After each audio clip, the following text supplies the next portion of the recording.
Hello guys, welcome back to my channel Ayurvedic education hub. इस video के माध्यम से मैं आपको हमारी बॉडी में होने वाले जितने भी मेंस्ट्रुएशन से रिलेटेड डिसऑर्डर्स के बारे में जानकारी देने वाली हूँ।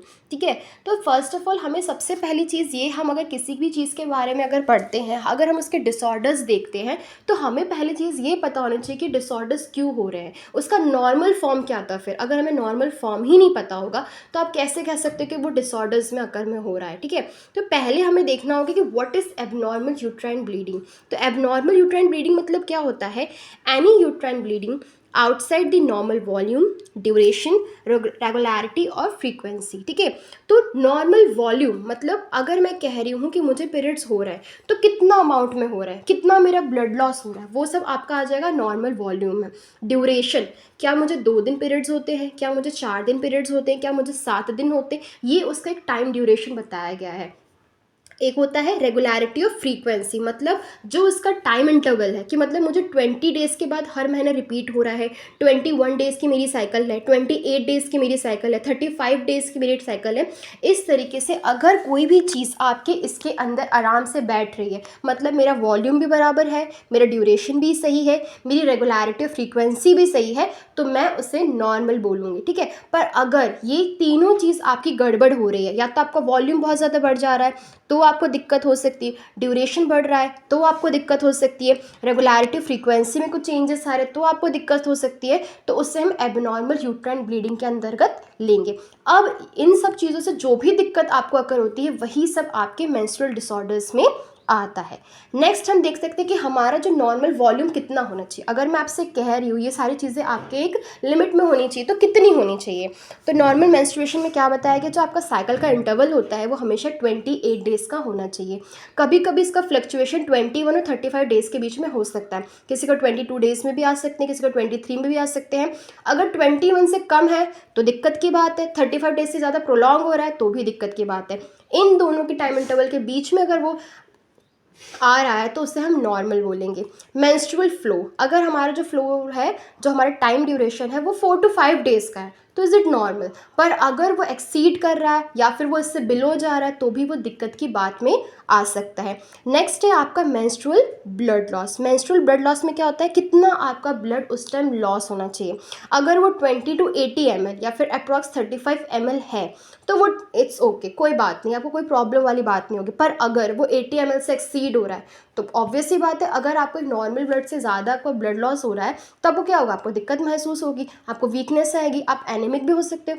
और कम लॉस हो रहा है तब भी आपको दिक्कत आती है, तो वो सारी दिक्कतें क्या होगी, कम होगा, ज़्यादा होगा, इंटरवल छोटा हो जाएगा, टाइम ड्यूरेशन बढ़ जाएगा, टाइम ड्यूरेशन कम हो जाएगा, वो सारी चीज़ें हम मेंस्ट्रुअल डिसऑर्डर्स में आज देखेंगे एक एक करके। ओके, तो फर्स्ट हमारा टर्म आता है मेनोरेजिया या फिर हाइपर मेनोरिया। ठीक है, अब इसका टर्म का क्या मतलब होता है? Define as the cyclic bleeding at normal intervals, the bleeding is either excessive in amount और ड्यूरेशन और बोथ। देखो, इसमें फर्स्ट पॉइंट आपका क्या बताया गया, जो आपकी ब्लीडिंग प्रोसेस है उसका जो इंटरवल है, ठीक है, जो भी उसका टाइम इंटरवल है वो नॉर्मल है। मतलब अगर उस लड़की को 28 डेज में पीरियड्स आ रहे हैं तो हर महीने उसे 28 डेज के बाद ही पीरियड्स आएंगे।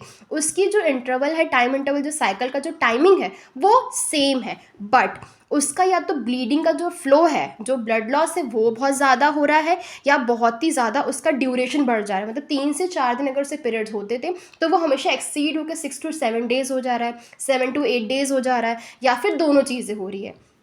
दोनों में से एक चीज़ भी हो सकती है, या तो से उसका ड्यूरेशन बढ़ेगा या तो से उसका ब्लड लॉस की कैपेसिटी बढ़ जाएगी, या फिर दोनों चीज़ें होगी, तब हम उसे मेनोरेजिया वाली कंडीशन देते हैं। क्या बताया गया मैंने, फिर से दोबारा मैं रिपीट करती हूँ। Define as the cyclic bleeding at normal intervals, मतलब जो आपका इंटरवल है, जो साइकिल का टाइमिंग है वो सेम है, बट उसका जो अमाउंट है या तो वो एक्सीड कर जाएगा, या जो ड्यूरेशन है वो एक्सीड कर जाएगा, या फिर दोनों चीज़ बढ़ सकती है, तब हम उससे मेनोरेजिया या फिर हाइपर मेनोरिया की कंडीशन के अंतर्गत रखते हैं। हाइपर में हमेशा ज़्यादा होता है, तो ज़्यादा क्या होगा आपका, बेसिकली ड्यूरेशन और इंटरवल। ठीक है, ओके, नेक्स्ट हमारा टर्म आता है आपका पॉलीमेनोरिया और एपीमेनोरिया। अब पॉलीमेनोरिया क्या होता है, एपीमेनोरिया क्या होता है?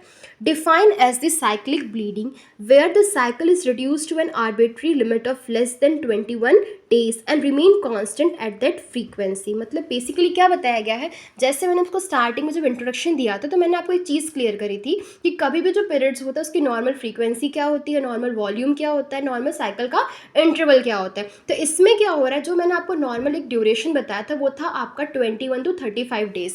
तो पॉलीमेनोरिया में बेसिकली क्या होता है, जब आपकी साइकिल 21 डेज से कम के अंतर्गत आती है, मतलब आपको 18 दिन में पीरियड्स आ जा रहे हैं, 17 दिन में पीरियड्स आ जा रहे हैं, 20 डेज में पीरियड्स आ जा रहे हैं, वो सब आपका आता है पॉलीमेनोरिया की कंडीशन के अंतर्गत। और रही बात आपकी फ्रीक्वेंसी की, वो सारी चीज़ें नॉर्मल होती है, मतलब साइकिल का जो इंटरवल था बस वो रिड्यूस्ड हुआ है 21 डेज से कम। बाकी जो अगर आप ब्लड लॉस की बात करोगे या फिर आप बाकी फ्रीक्वेंसी की बात करोगे तो वो एज इट इज़ नॉर्मल रहती है। नेक्स्ट पॉइंट इसमें क्या दिया गया है, if the frequent cycle is associated with excessive और prolong bleeding is called as epimenorrhea. अगर क्या हो रहा है, आपका जो इंटरवल है वो तो कम हुआ है, पर अगर आपकी ब्लीडिंग की जो मतलब एक रिस्पेक्ट जो देखा जाएगा, ब्लीडिंग का जो अमाउंट है वो बहुत ही ज़्यादा एक्सीड कर चुका है, और अगर आपकी ब्लीडिंग का जो ड्यूरेशन है वो भी बहुत ज़्यादा एक्सीड कर चुका है, तीनों चीज़ें एक साथ हो रही है, तो वहाँ पे आपको एपीमेनोरिया की कंडीशन जनरेट हो जाती है।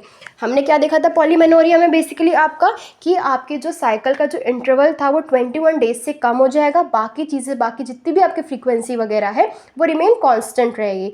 बट अगर ये तीनों चीज़ एक साथ आपके ज़्यादा, मतलब ब्लीडिंग भी एक्सीड हो रही है, साइकिल भी कम हो चुकी है और ड्यूरेशन भी बढ़ चुका है, तो वहाँ पे उस कंडीशन को हम बोलते हैं एपीमेनोरिया। नेक्स्ट आपका आता है मेट्रोरेजिया या फिर इंटरमेंस्ट्रुअल ब्लीडिंग। सबसे इंपॉर्टेंट होता है metrorrhagia, define as the irregular acyclic bleeding from the uterus. ठीक है, क्या बताया गया, आपकी जो ब्लीडिंग है वो भी इरेगुलर है, असाइक्लिक ब्लीडिंग है जो आपकी नॉर्मल इंटरवल होती है, लाइक आपकी 21 डेज की साइकिल है तो वो भी असाइक्लिक मैनर में होगी, मतलब जो नॉर्मल आपका टाइमिंग दिया गया उस टाइमिंग में ना होकर वो कभी भी हो रही है। कभी आपको 2 महीने में पीरियड्स आ रहे, कभी आपको 1 महीने में आ जा रहे, कभी 15 दिन में ही आ जा रहे, कभी 10 दिन में ही आ जा रहे, तो ये असाइक्लिक ब्लीडिंग होगी। कहाँ से होती है, यूट्रस से होती है। ठीक है, डिफाइन एज द इरेगुलर, मतलब साइकिल भी इरेगुलर है, ड्यूरेशन भी इरेगुलर है, आपकी सारी चीज़ें बेसिकली इसमें इरेगुलर होती है। नेक्स्ट क्या बताया गया इसमें, also irregular bleeding in the form of contact bleeding or intermenstrual bleeding in an otherwise normal cycle is also included in this. मतलब क्या बताया है, कभी कभी जो आपको इरेगुलर ब्लीडिंग होती है वो कॉन्टैक्ट ब्लीडिंग या फिर इंटरमेंस्ट्रुअल ब्लीडिंग के फॉर्म में भी होती है। कॉन्टैक्ट ब्लीडिंग बेसिकली क्या होता है, ड्यूरिंग इंटरकोर्स या फिर बिफोर इंटरकोर्स, कभी कभी आपको क्वाइटस के टाइम पे या क्वाइटस के बाद आपको कभी कभी ब्लीडिंग देखने के लिए मिलती है, उससे हम कहते हैं कॉन्टैक्ट ब्लीडिंग। और इंटरमेंस्ट्रुअल ब्लीडिंग क्या होता है, नॉर्मली आपके पीरियड्स की साइकिल चल रही थी, फिर आपको अचानक पीरियड्स बंद हो गए, फिर आपको पीरियड्स स्टार्ट हो गए, फिर एक दिन बंद हो गया, आपको बिल्कुल ब्लीडिंग एक दिन पूरा दिखाई नहीं दी, फिर नेक्स्ट डे फिर से आपको ब्लीडिंग दिखाई दी, मतलब मेंस्ट्रुएशन के बीच में रुक रुक कर फिर से ब्लीडिंग आना, तो ये सब आपका इंटरमेंस्ट्रुअल ब्लीडिंग में आता है। ये सारी कंडीशन भी हम मेट्रोरेजिया के अंतर्गत लेते हैं। या तो आपकी साइकिल खराब हो जाएगी, साइकिल जितनी आपकी होनी चाहिए उतनी नहीं होगी, दूसरी चीज़ आपका जो पैटर्न होगा वो भी इरेगुलर होगा, तीसरी चीज़ कभी कभी कॉन्टैक्ट ब्लीडिंग के फॉर्म में या फिर इंटरमेंस्ट्रुअल ब्लीडिंग के फॉर्म में भी आपको देखने के लिए मिलता है। कॉन्टैक्ट ब्लीडिंग से याद रखना, ड्यूरिंग कॉन्टैक्ट या ड्यूरिंग क्वाइटस के टाइम पे आपको कभी कभी ब्लीडिंग देखने के लिए मिलती है, इससे हम हाइमन रप्चर से कोरिलेट नहीं कर सकते। ठीक है, फर्स्ट क्वाइटस हुआ है, ब्लीडिंग हुई, तो मे बी इसको मेट्रोरेजिया, हमें बाकी कंडीशन भी वहाँ पे अप्लाई करनी है, क्या इसकी साइकिल खराब है, क्या इसका इंटरवल प्रॉपर है या नहीं, तब जाके हम उसे मेट्रोरेजिया की कंडीशन में देख सकते हैं। दूसरी इंटरमेंस्ट्रुअल ब्लीडिंग के मतलब क्या होगा, जो मेंस्ट्रुएशन के बीच में जो ब्लीडिंग हो रही है, ठीक है, उसे हम इंटरमेंस्ट्रुअल ब्लीडिंग के अंतर्गत लेके।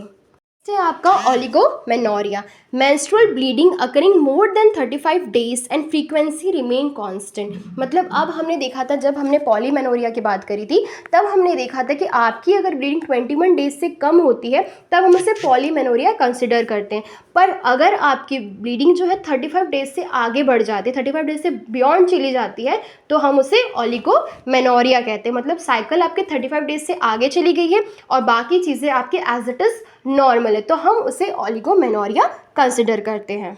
नेक्स्ट है आपका hypomenorrhea, when the menstrual bleeding is unduly scanty and last for less than 2 days. मतलब अब यहाँ पे आपका ड्यूरेशन अफेक्ट हो रहा है। ड्यूरेशन कैसे अफेक्ट हो रहा है कि आपकी जो ब्लीडिंग हो रही है, एक तो उसका जो ब्लड लॉस है वो भी बहुत कम हो रहा है, मतलब कितना हो रहा है, जितना आपको होना चाहिए 35 ml होना चाहिए या फिर 20 to 80 ml होना चाहिए, तो आपको सिर्फ 8 ml हो रहा है, 10 ml हो रहा है, मतलब बहुत ही स्कैंटी ब्लीडिंग हो रही है, प्लस आपका जो साइकिल का जो ड्यूरेशन है 4 to 5 डेज़ का, वो लेस होकर सिर्फ 2 डेज़ का बचा है, तो हम उसे हाइपोमेनोरिया की कंडीशन के अंतर्गत रखते हैं। मतलब क्या बताया गया है, एक तो आपकी ब्लीडिंग भी स्कैंटी है, दूसरा आपका जो टाइम ड्यूरेशन है वो भी बहुत ही ज़्यादा रिड्यूस टू 2 डेज़ हो चुका है, बहुत 2 दिन के लिए आपको ब्लीडिंग हो रही है, तो हम उसे हाइपोमेनोरिया की कंडीशन के अंतर्गत रखते हैं। नेक्स्ट हमारा टर्म आ जाता है एमेनोरिया। एमेनोरिया का सिंपल सा मीनिंग है, अगर आपके वर्ड के आगे कभी भी ए लगता है तो वहाँ पे उसका मतलब होता है एब्सेंस। मेनोरिया मतलब आपकी नॉर्मल ब्लीडिंग, तो क्या हो रहा है यहाँ पे, एब्सेंस ऑफ मेंस्ट्रुएशन, मतलब आपको मेंस्ट्रुएशन आ ही नहीं रहे हैं। जैसे आपके अभी स्टार्ट हुए थे, आज मुझे स्टार्ट हुआ पीरियड, उसके बाद 6 महीने तक बिल्कुल ही एब्सेंस है, मेंस्ट्रुएशन मुझे हो ही नहीं रहे हैं, तो उससे हम कहते हैं एब्सेंस ऑफ मेंस्ट्रुएशन या फिर amenorrhea. It is a symptom not a disease. हम कभी भी इसे एज अ डिजीज़ कंसिडर नहीं करते, मैं इसे कोई बीमारी के अंतर्गत नहीं रखती हूँ, ये सिर्फ आपको एक तरीके से सिम्टम्स भी हो सकता है, ठीक है। इसीलिए एमेनोरिया को क्या, इसीलिए मैंने यहाँ पे एक पर्टिकुलरली पॉइंट मेंशन किया है, it is a type of symptom not a disease. इसमें बेसिकली आपका क्या होता है, मेंस्ट्रुएशन का एब्सेंस हो जाता है।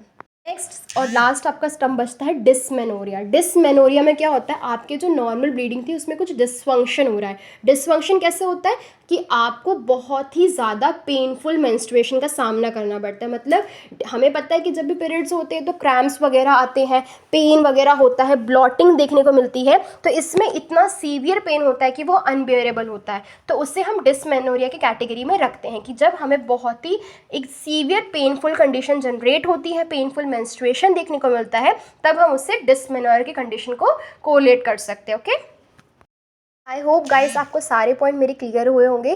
Thank you for watching my video. Do like, share and subscribe to my channel.